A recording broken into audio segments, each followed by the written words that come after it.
Hola,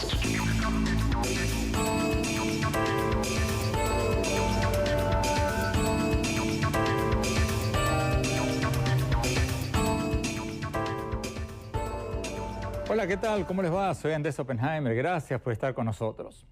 Casi todas las semanas en este programa hablamos de política y de los temas políticos que están en el centro de las noticias. Hoy vamos a hablar de un tema que, por lo menos en mi opinión, es muchísimo más importante porque nos va a afectar directamente a todos. Estoy hablando de la creciente amenaza laboral por el uso de robots y programas de computación avanzados que están eliminando cada vez más trabajos. Hace pocos días salió la noticia que 2 hospitales en Bélgica empezaron a usar robots como recepcionistas. Los 2 hospitales usan un robot llamado Pepper para recibir pacientes y visitantes. Y según dijeron los voceros del hospital, Pepper cuesta unos $34.000 al año, casi lo mismo que el sueldo de un recepcionista, y puede trabajar 24 horas seguidas sin pedir aumento de sueldos, ni vacaciones, ni otros beneficios. Parece un dato trivial, divertido, pero lo cierto es que refleja una tendencia mundial. En Japón, el año pasado, fue inaugurado el primer hotel atendido por robots. En California, la farmacia de la Universidad de California en San Francisco ya es atendida por un robot farmacéutico que ya ha preparado más de 2 millones de recetas de medicamentos sin cometer una sola equivocación. O sea, es más eficiente que un farmacéutico de carne y hueso. Y lo más asombroso, un estudio de la Universidad de Oxford en Gran Bretaña reveló que el 47% de los empleos en Estados Unidos corren el riesgo de desaparecer en apenas 10 o 20 años. El 47%. Hoy vamos a hablar con el autor principal de este estudio, el doctor Carl Benedict Frey de la Universidad de Oxford. Por ejemplo, los ayudantes de abogados que están haciendo tareas básicas como la revisión de documentos, estas tareas son muy susceptibles a la computarización. Asimismo, los camareros, los meseros y las camareras corren cada vez más el riesgo de perder sus empleos por la automatización. Muchos trabajos de producción y de operarios de máquinas también son muy susceptibles a esta computarización. Tareas como las de los funcionarios de préstamos y analistas de crédito son muy susceptibles a la computarización. Los conductores de autobús, conductores de taxi y muchas ocupaciones en transporte y logística son muy susceptibles a la computarización. Entrevistamos al Dr. Frey desde Gran Bretaña y le preguntamos cuáles son concretamente los empleos y las profesiones que, según él, van a desaparecer o por lo menos que corren el riesgo de desaparecer en los próximos 10 o 20 años. Y la lista les va a sorprender a muchos porque el estudio de Frey incluye 702 empleos y profesiones ranqueadas según su riesgo de desaparecer por la automatización. Vamos a ver la entrevista y vamos a comentarla después desde nuestros estudios con el doctor Michael Espinosa, profesor de la Universidad de Miami y experto en inteligencia artificial e interacciones entre seres humanos y computadoras. Bueno, vamos directamente a la entrevista con el doctor Frey, el autor de este estudio de la Universidad de Oxford sobre los empleos que van a desaparecer o que corren el riesgo de desaparecer por la automatización. Veamos.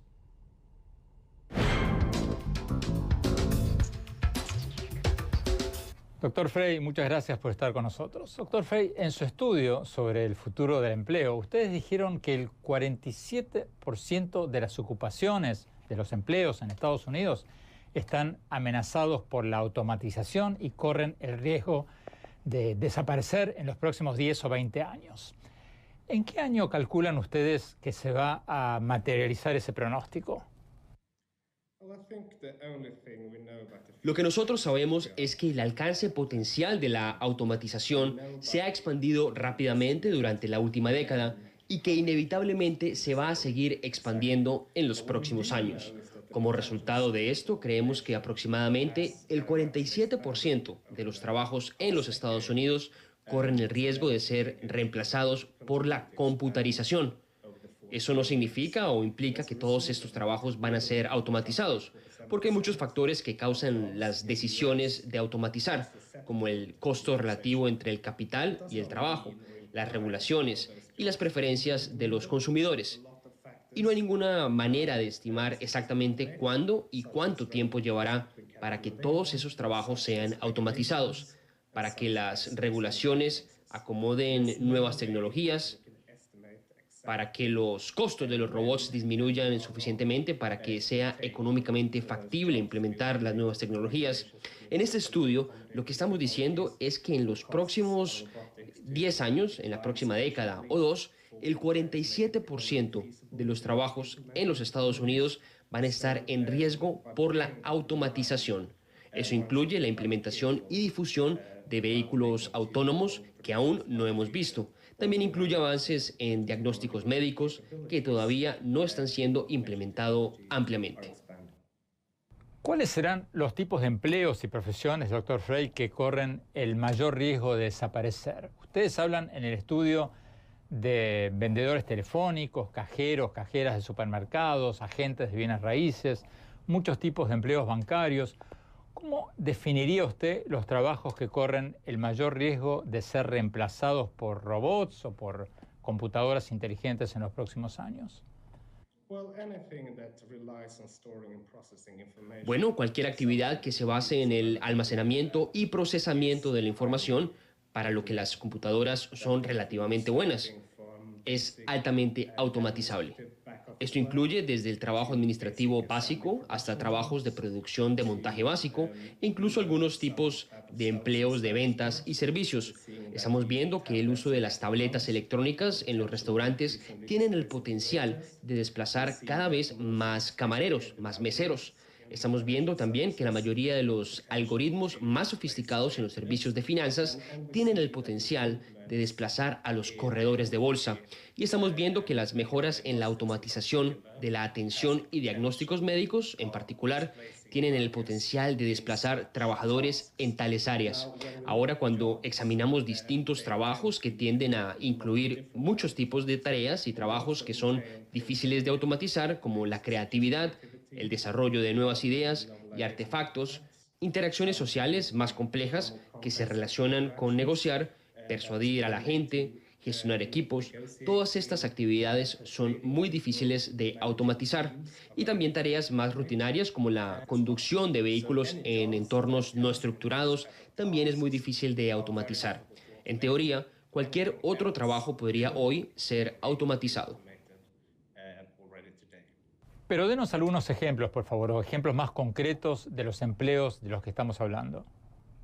Por ejemplo, los ayudantes de abogados que están haciendo tareas básicas como la revisión de documentos, están haciendo estas tareas, son muy susceptibles a la computarización. Asimismo, los camareros, los meseros y las camareras corren cada vez más el riesgo de perder sus empleos por la automatización. Muchos trabajos de producción y de operarios de máquinas también son muy susceptibles a esta computarización. Tareas como las de los funcionarios de préstamos y analistas de crédito son muy susceptibles a la computarización. Los conductores de autobús, conductores de taxi y muchas ocupaciones en transporte y logística son muy susceptibles a la computarización. Por la proliferación de los vehículos que se manejan solos que se viene, la lista es interminable.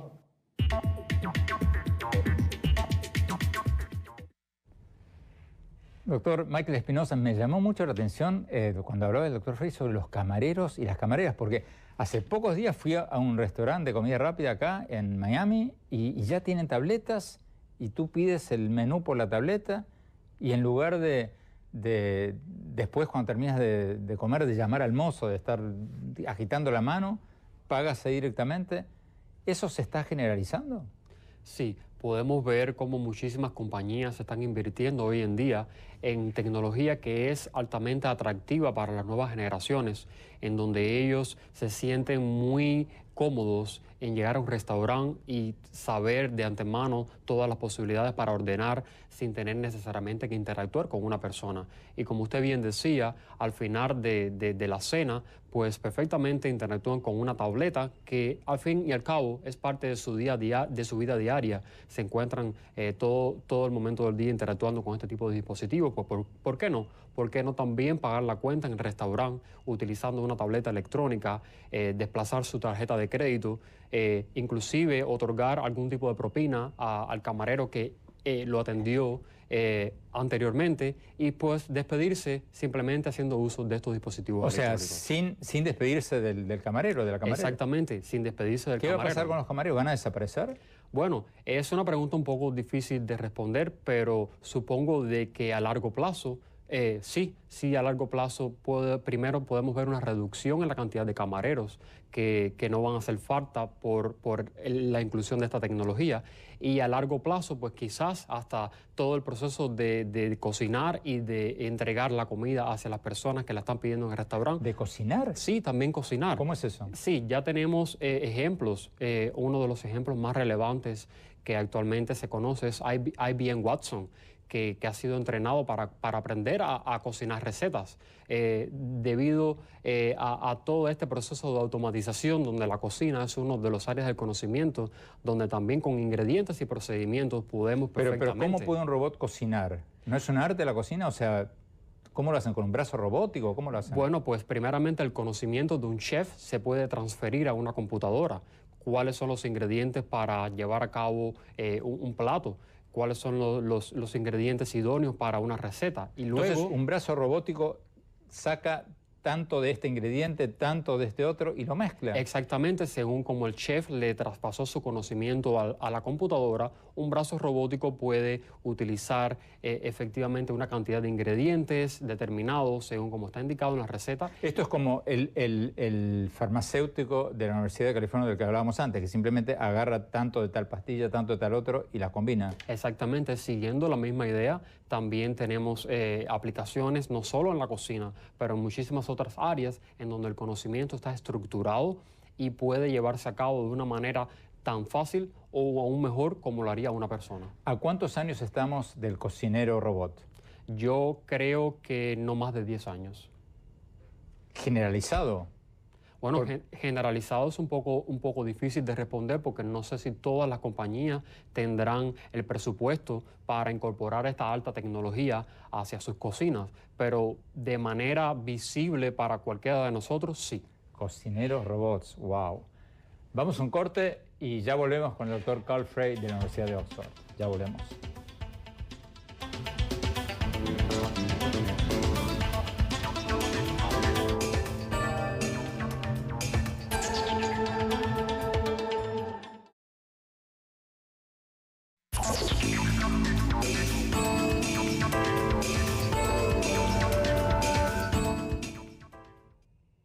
Muchas gracias por seguir con nosotros. Estamos viendo la entrevista que le hicimos al doctor Carl Benedict Frey de la Universidad de Oxford en Gran Bretaña, el autor principal de este estudio según el cual el 47% de los empleos en Estados Unidos corren el riesgo de desaparecer en los próximos 10 o 20 años por el creciente uso de los robots, la inteligencia artificial, la automatización.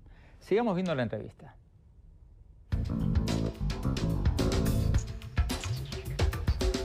¿Estos tipos de empleos van a desaparecer por completo?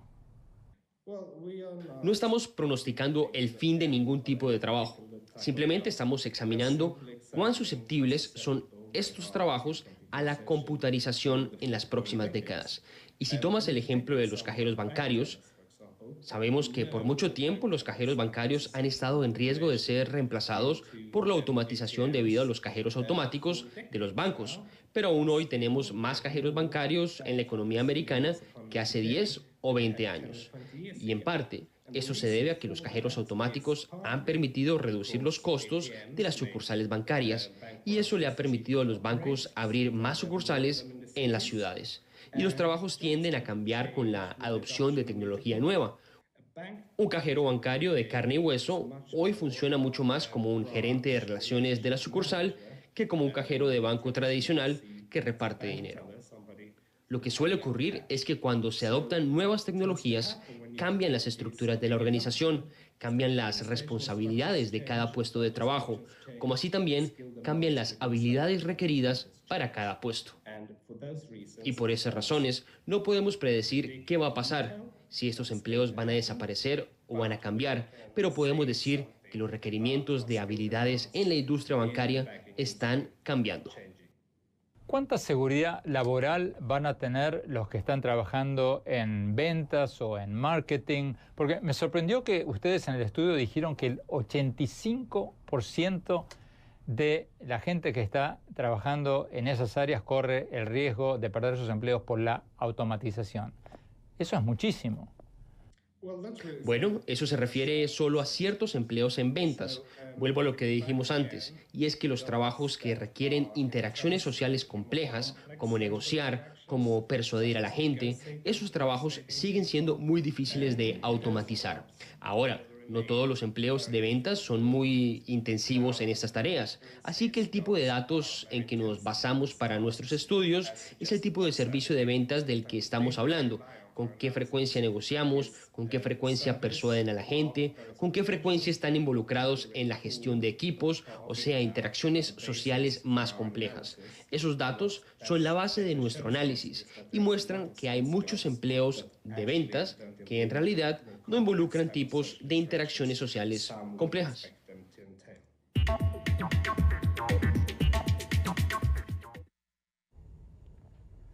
Doctor Michael Espinosa, ¿tú crees, como la gente de la Universidad de Oxford, que el 85% de los vendedores van a desaparecer? Bueno, realmente el número que ellos dan en su estudio es bastante alto y es un poco cuestionable que sea exactamente el 85%, pero sí veo cierta aplicación en lo que ellos comentan, porque sí es un número muy alto de vendedores y otro tipo de trabajos similares que no van a hacer falta, porque las computadoras lo van a hacer mucho mejor y mucho más eficiente. ¿Cómo es eso? Yo voy a una tienda de trajes, miro los trajes, o compro un perfume, ¿cómo va a funcionar eso? Sí, perfectamente. Usted llega a una tienda, está interesado en comprar un traje, pues lo toma de donde esté en exposición, lo prueba, quizá ni siquiera tiene que probarlo porque un espejo inteligente le muestra cómo a usted le queda y por ejemplo, tenía pensado probarse 4 trajes, como lo hizo con el espejo inteligente, determinó que 2 de ellos son los que usted quiere probarse de verdad. Finalmente se lo prueba, pasa por un cajero donde usted automáticamente lo paga y ni siquiera tiene que interactuar con ninguna persona o ningún vendedor como anteriormente se hacía. Pero cuando compro un perfume y le quiero decir al vendedor o a la vendedora, quiero un perfume dulce o con olor a madera o lo que sea. Bueno, pues la computadora lo puede hacer también. Usted puede llegar a una pantalla táctil, se puede presentar un cuestionario inteligente y usted puede dejar sus preferencias escritas a través de la pantalla táctil y automáticamente la computadora puede recomendarle un número más pequeño de perfumes que usted puede probar, pasa a probarlo y entonces puede realizar la compra y no hay necesidad de interactuar con una persona. Wow. ¿Qué va a pasar con los vendedores telefónicos? Bueno, de la misma manera, ya estamos viendo cómo las computadoras son capaces de atender la llamada al momento que creamos la conexión. Pueden asistirnos con cuentas de banco, con tarjetas de crédito. Los asistentes personales, así llamados, ese Siri en iPhone o Google Now, que hoy día uno les pregunta dónde queda el restaurante chino más cercano donde estoy, etcétera, etcétera, y nos contestan enseguida. ¿Eso va a ser el futuro de los vendedores? Ese es el futuro. Los agentes cognitivos, como los que bien usted mencionaba, entre tantos otros, como está Alexa de Amazon, y también se ve una creciente competitividad de estas empresas en crear sus propios agentes cognitivos, pues ese es el futuro. ¿Cómo vamos a tener nuestro agente cognitivo que es un asistente con nosotros a donde quiera que vayamos? Y nos pueden ayudar en cuanto a compras, en planificar un calendario, en comprar tickets aéreos sin necesidad de una persona. Otra cosa que me llamó la atención que dijo el Dr. Frey cuando habló de los taxistas. Supongo que se estará refiriendo a que el auto que se maneja solo va a desplazar a los taxistas. Vamos a pedir en nuestro teléfono, quiero ir de tal lugar a tal lugar y va a venir un auto que se maneja solo. ¿Pero cuánto estamos de eso? Bueno, no estamos tan lejos si ponemos en cuestión la tecnología que está alrededor de los carros, sino que no todo el mundo va a tener eso asequible a su mano. Por lo tanto, yo no me preocupo tanto en la eficiencia de un carro que se maneja solo, sino como la persona que puede ir conduciendo a mi lado que no tenga un carro que se maneje solo. Y ahí es donde está el problema. El problema está en la coexistencia de los autos que se manejan solo y los autos que se manejan por los que estamos texteando o no tendríamos que estar haciendo. Y todo eso. Exactamente. Vamos a un corte, vamos así. Y después más tarde quiero preguntarle ¿Qué le aconsejarías a los jóvenes estudiar o hacer hoy para no caer víctimas de esta automatización creciente del empleo? Vamos a un corte, ya volvemos, seguimos con la entrevista con el Dr. Frey.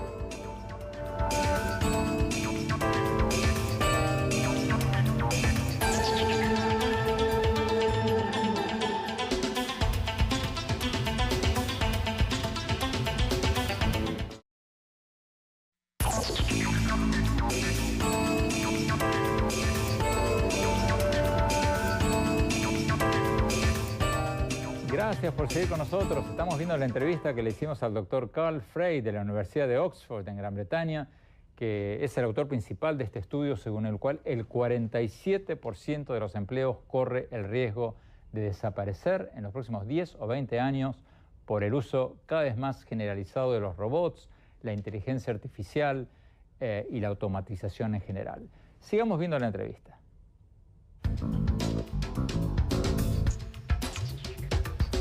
¿Hasta qué punto estarán a salvo de la automatización los maestros, las maestras, los que trabajan en el sector de educación? Vamos a ver más cursos online y menos maestros de carne y hueso en aulas físicas.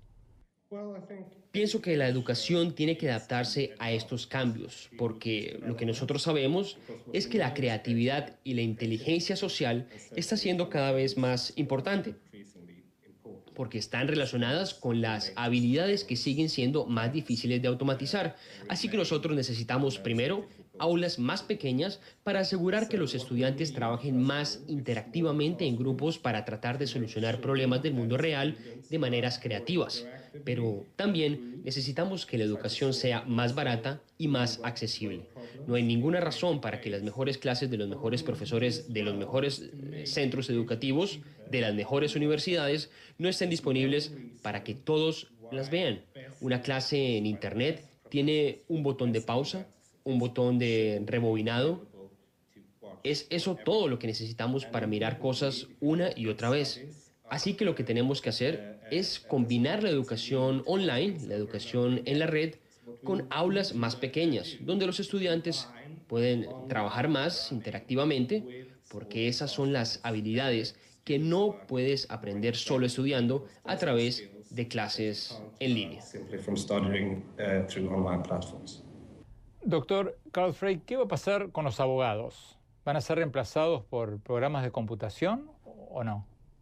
Bueno, el trabajo de un abogado implica muchas tareas distintas, como encontrarse con sus clientes, comparecer en la corte, cosas que son muy difíciles de automatizar, pero algunas tareas, como la revisión de documentos, son tareas que son muy susceptibles a la automatización.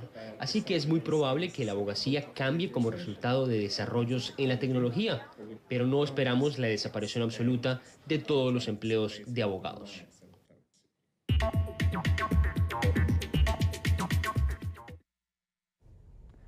Doctor Espinosa, ¿los maestros, los abogados o los maestros corren peligro de extinción como profesión?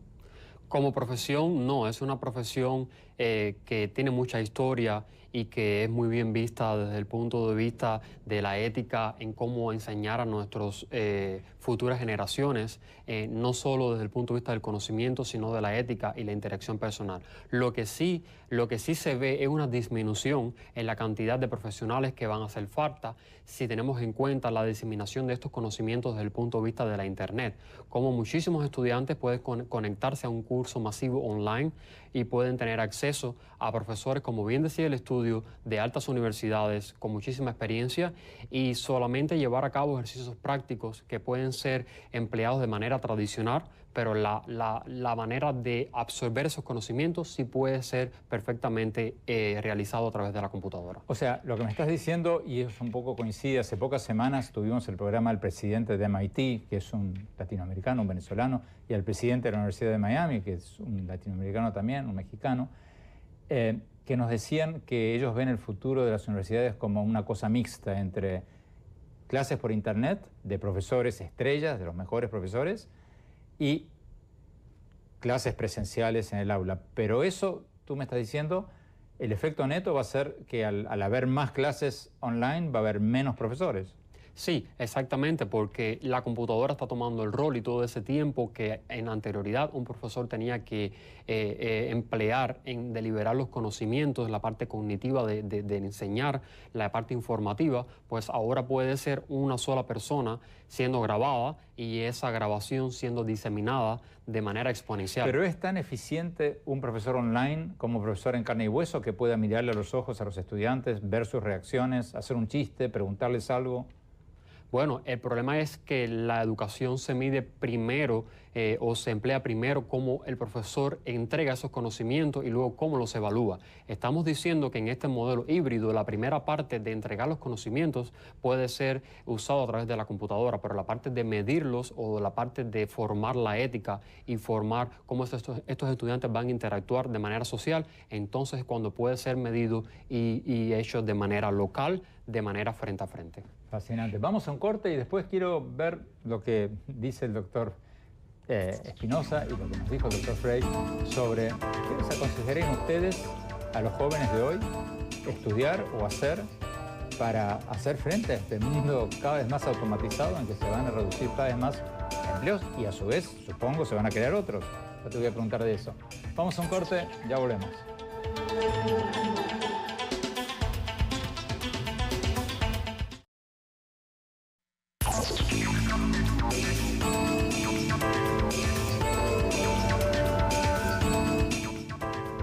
Gracias por seguir con nosotros. Sigamos viendo la entrevista que le hicimos al doctor Carl Benedict Frey de la Universidad de Oxford en Gran Bretaña, el autor principal de este estudio según el cual el 47% de los empleos corren el riesgo de desaparecer en los próximos 10 o 20 años por la automatización. Sigamos viendo la entrevista.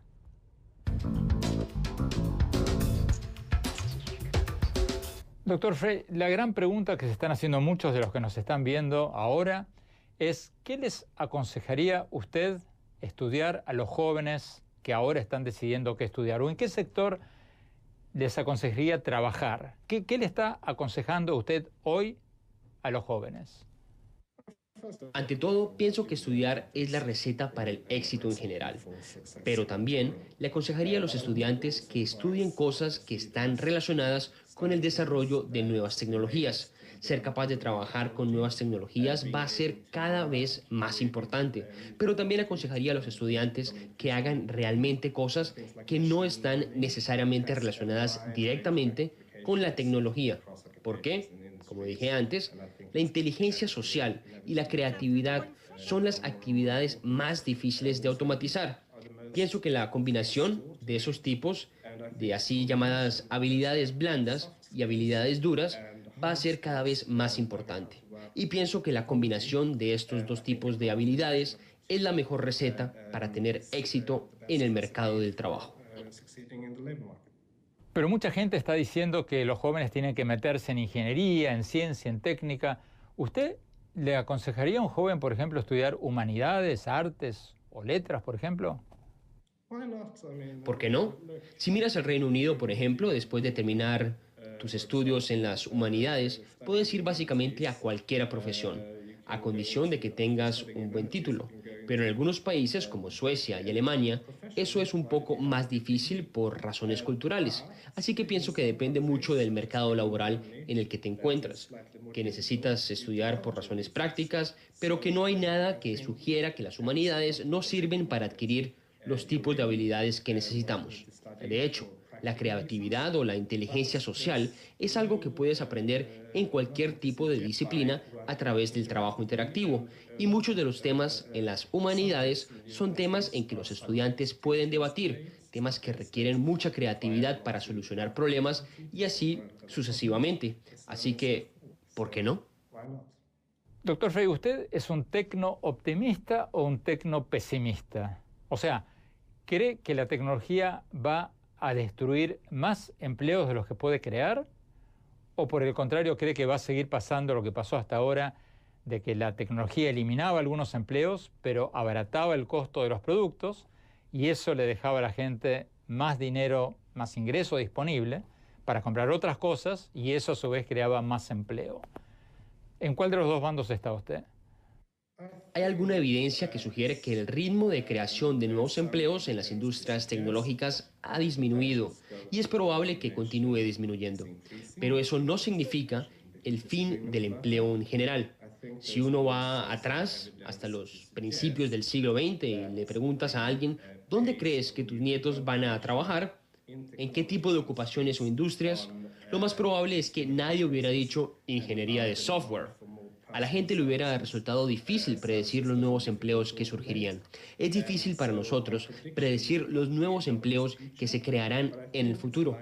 Y pienso que muchos de los nuevos empleos no necesariamente dependerán de los sectores de la tecnología. Van a depender más de la preferencia de los consumidores y del aumento de la demanda de servicios personales, servicios que son difíciles de automatizar. Usted escribió en uno de sus últimos trabajos que uno de los empleos más requeridos ya hoy en día es el de profesor de Zumba. ¿Estamos yendo a una sociedad de profesores de Zumba? Ante todo, no estoy diciendo que los instructores de Zumba van a ser la principal fuente de creación de empleos, sino que cuando hicimos el estudio en que examinamos cuáles fueron los trabajos de más rápido crecimiento en los últimos 5 años, resultó que los instructores de Zumba eran uno de ellos.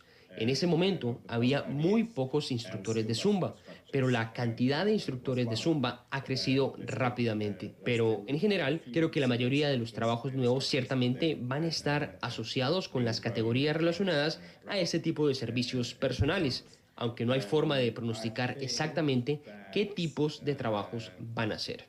Doctor Frey, ¿quiénes van a perder más empleos por el avance de los robots y la automatización laboral? ¿Los países industrializados o los países en desarrollo?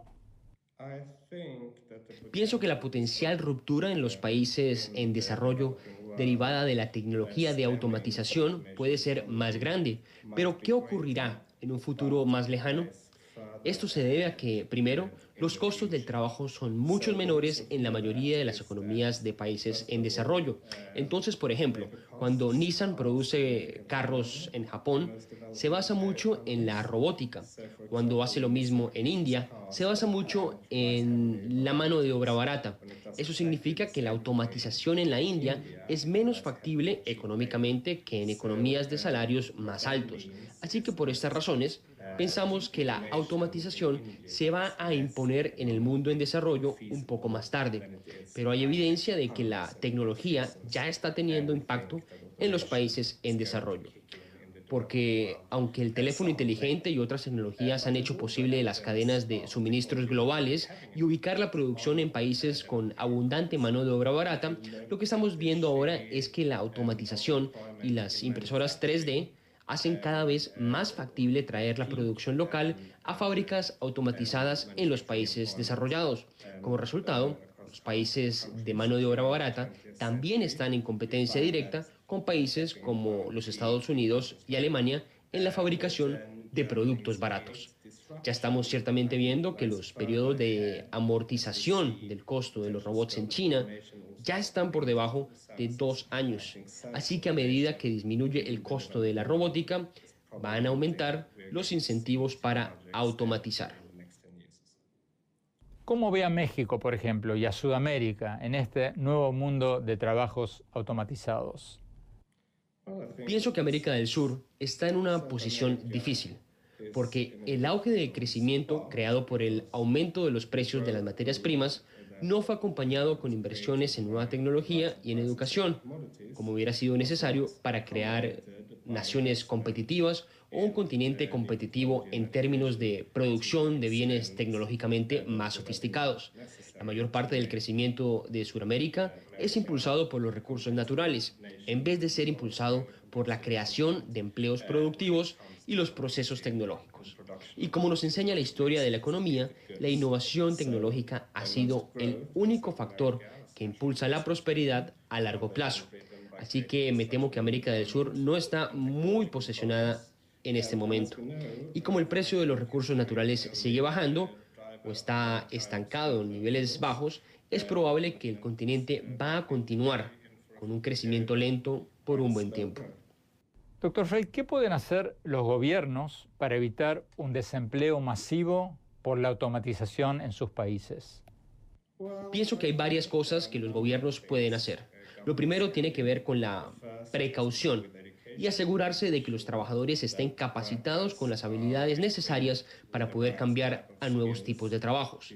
Lo segundo tiene que ver con la inversión en la investigación y el desarrollo y con promover habilidades en la capacitación y créditos fiscales que puedan ayudar a estimular la inversión de compañías en nuevas tecnologías, promoviendo nuevos empleos en esas industrias. Y también pienso que se necesita mucha más inversión para crear trabajos en las ciudades. Así que nosotros estamos viendo que la creación de nuevos trabajos se está concentrando cada vez más en ciudades con mano de obra calificada. Como consecuencia de eso, los precios de las casas aumentan, haciendo cada vez más difícil para los trabajadores pocos calificados mudarse cuando se están creando nuevos tipos de trabajos. Así que la inversión en vivienda económica alrededor de las ciudades va a ser absolutamente crucial para adaptarse a las tendencias que estamos viendo. Doctor Michael Espinosa, la misma pregunta que le hacíamos al doctor Frey. ¿Qué le aconsejarías tú, qué les aconsejas tú a tus estudiantes ante esta proliferación de las máquinas inteligentes? ¿Qué les aconsejarías estudiar hoy a un joven de 16, 17 años que está pensando qué hacer? Yo le aconsejaría que estudiara una carrera que le gustara, que le motivara. No le diría exactamente que tiene que ir necesariamente por una carrera de tecnología, pero sí le aconsejaría, y de hecho fuertemente, que no viva de espaldas a la tecnología si su carrera no está totalmente relacionada con ello. En otras palabras, si va a estudiar para ser abogado o para ser médico o para ser un especialista en cultura, que vea cómo la informática tiene un impacto en esas carreras para el día de mañana, cuando muchos de esos procesos sean totalmente automatizados. No los vean como una caja negra en donde solo le entro los datos y obtengo los resultados, sino como cajas grises en donde puedo entender qué está sucediendo en el interior y puedo contribuir para que esos datos salgan de esa caja gris de una mejor manera. Tenemos que ir a un corte. Cuando volvamos, mis conclusiones. No se vayan, ya volvemos.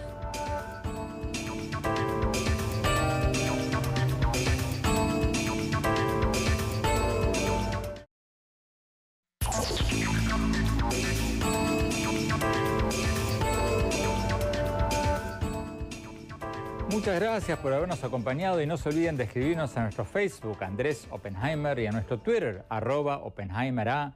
Y también visítenos en nuestro blog, andresoppenheimer.com. Si se registran ahí, van a poder recibir por email todas mis columnas del Miami Herald y también van a poder ver nuestros últimos programas de televisión.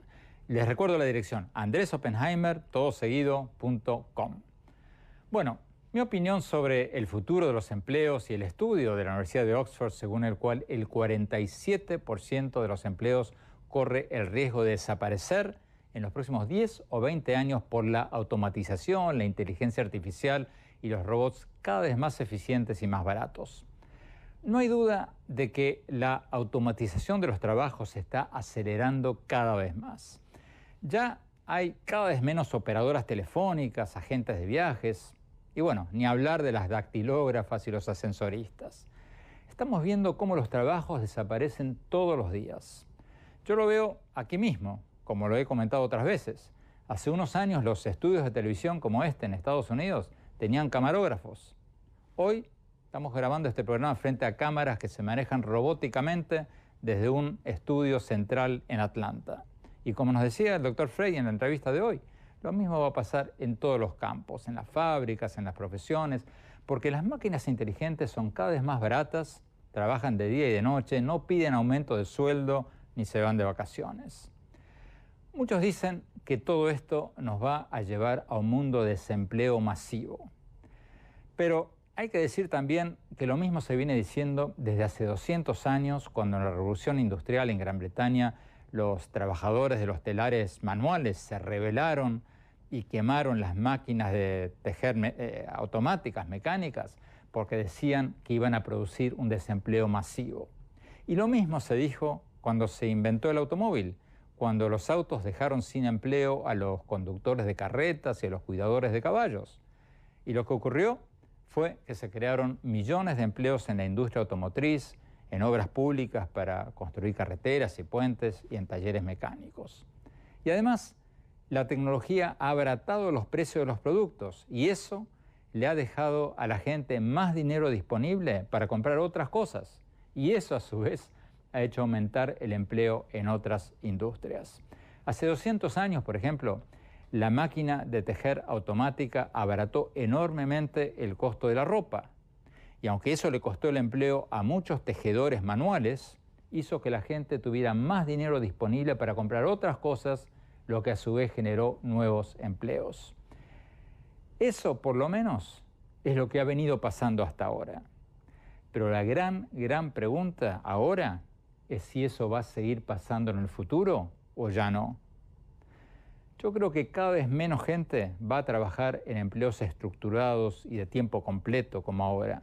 Y cada vez más gente va a trabajar en empleos más especializados de todo tipo. Se viene una revolución en el mundo del trabajo mucho mayor de la que hemos visto en los últimos años.